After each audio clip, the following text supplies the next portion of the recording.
नमस्कार, आप देख रहे हैं द फॉलो अप। मैं हूं आपके साथ आकांक्षा। आज मैं रांची के मोराबादी मैदान में आई हूं, जहां पिछले कई दिनों से पंचायत सचिव परीक्षा के अभ्यर्थियों का आंदोलन चल रहा है। आप देख सकते हैं कि नियुक्ति की मांग को लेकर जो अभ्यर्थी अनशन पर बैठे हैं, उनकी तबीयत भी बिगड़ती जा रही है। आइए इनसे ही बात करते हैं और जानने की कोशिश करते हैं कि आखिर पूरा मामला क्या है। क्या किसी तरह का आप लोग को आश्वासन मिला? कोई आपसे मिलने आया? मैम, हम लोगों को सिर्फ आश्वासन मिला है। मिलने भी आए, दीपिका पांडे मैम आई थी और सीता सोरेन मैम आए थे। वो लोग हमेशा हम लोग के सपोर्ट में रहे हैं, तो हो सकता है वो कुछ करेंगे। लेकिन अभी उनके मिलने वो जब मिलने आए थे तो 2 दिन बीत गया, अभी तक तो ऐसा कुछ भी नहीं हुआ है। तो एक तरह से बोल सकते हैं कि अभी तक भी हम लोग उसी जगह पर हैं, भीख भी मांग रहे हैं, सब कुछ कर रहे हैं, लेकिन फिर भी अधिकार तो है हम लोग का। लेकिन अगर अधिकार नहीं दे रहे हैं तो हम लोग भीख के तौर पे भी मांग रहे हैं, झोली फैला रहे हैं। लेकिन अभी तक भी हम लोग को कोई भी किसी भी तरह से नहीं हुआ है, इसके बारे में कुछ भी नहीं बोले हैं सरकार।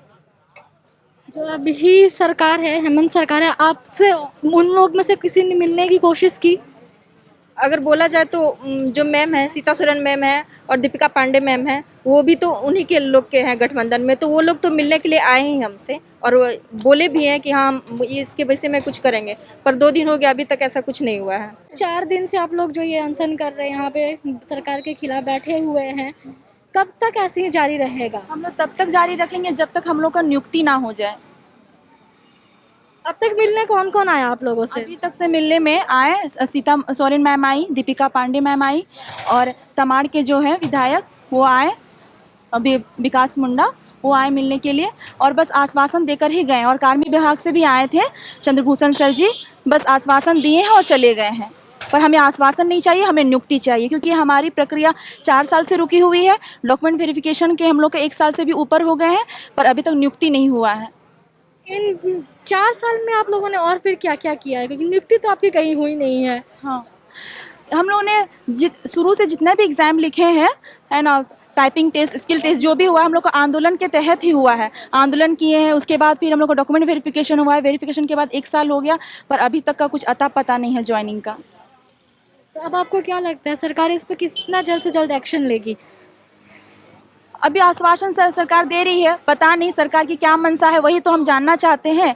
इसीलिए हम लोग रुके हैं। बस हम लोग का बस ठान लिए हैं कि जब तक हम लोग की नियुक्ति नहीं होगी तब तक हम लोग यहीं बैठे रहेंगे। मैं गुलाम हुसैन, पंचायत सचिव अभ्यर्थी, जो पिछले लगातार 4 दिनों से मैं यहाँ पे आमरण अनशन में बैठा हुआ हूँ। आमरण अनशन पे बैठने का मेरा कोई शौक़ नहीं है, क्योंकि हम पूरी तरह से मजबूर हुए हैं। नहीं तो आज हम इस कड़कती धूप में और रात के समय में यहाँ पे ठंड बढ़ती है। आप रांची का मौसम को जानबे करते हैं कि कितना ज़्यादा यहाँ पे गंदगी भी है, मच्छर भी काटते हैं। लेकिन इस परेशानियों का सामना करते हुए, और सबसे बड़ा परेशानी है कि ये कोविड-19 का महामारी का दौर चल रहा है, और इस बीच में हमें उस सारे डर को दरकिनार करते हुए हमें अपने हक की लड़ाई के लिए आगे आना हो रहा है। तो हम लोगों ने क्या इसी दिन के लिए युवा सरकार चुना था? हम बताना चाहते हैं माननीय मुख्यमंत्री जी को कि वो कल मेरे गांव जाकर जना मोड़ बोकारो, जो बोकारो सिटी में जो है, वहां जाने के बाद उन्होंने हमारे गार्जियन से वादा किया कि पंचायत सचिव अभ्यर्थियों का जो बहाली है उसे मैं बड़े भाई होने के नाते मैं उसे सेफ रखूंगा, उन्हें दे दूंगा। लेकिन मैं आज उनके शहर में पिछले 4 दिन से हूँ, लेकिन हमारा हाल चाल पूछने के लिए आखिर वो क्यों नहीं आए हैं? क्या उनका ये दायित्व नहीं बनता है कि जब छोटा भाई अनशन में है, क्यों अनशन में है? क्योंकि हमें खुद नहीं पता कि आखिर हमारी बहाली पे इतना ज़्यादा पेंच क्यों लगाया जा रहा है। आज हम इस खुले आसमान के नीचे बैठे हुए हैं, क्या हमारा कोई अपना छत नहीं है? क्या हमारा कोई अपना वजूद नहीं है? हमारा अपना वजूद, अपना छत, सब कुछ होता है, लेकिन हमारे हर तत्वों को मिटा दिया गया है। और इसीलिए हम माननीय मुख्यमंत्री जी से सवाल पूछना चाहते हैं कि अगर देश का हर नौजवान, अगर राज्य का हर नौजवान इसी तरह से आमरण अनशन पर उतर जाए और यही करते रहे, तो फिर आपको सत्ता क्यों दिया गया था? आपको आखिर हमने तख्त तो ताज क्यों दिया था? इसी दिन के लिए दिया था। हम लोगों ने एक आपको सत्ता में इसलिए बैठाया था ताकि हम लोगों ने एक उज्जवल भविष्य का कामना किया था कि हमारे साथ एक अच्छा भविष्य आएगा, हमारा भविष्य काफ़ी परिकल्पना हम लोगों ने किया था कि हमारा जो भविष्य रहेगा काफ़ी अच्छा रहेगा। और हम लोगों ने एक इस वैकेंसी को हमारा भरने का और निकालने का एक मात्र उद्देश्य था कि हम लोग ज़मीनी स्तर पे इस झारखंड का विकास चाहते हैं कि हम पंचायत सचिव के अभ्यर्थी हैं, और जब पंचायत सचिव बन जाएंगे तो हम हर एक पंचायत में जा के ज़मीनी स्तर से लोगों से जुड़ेंगे, उनकी भावनाओं को समझेंगे और उनका विकास करेंगे, और जिससे पूरे राज्य का विकास होगा। तो माननीय मुख्यमंत्री जी, क्या आप नहीं चाहते हैं कि झारखंड राज्य का विकास हो?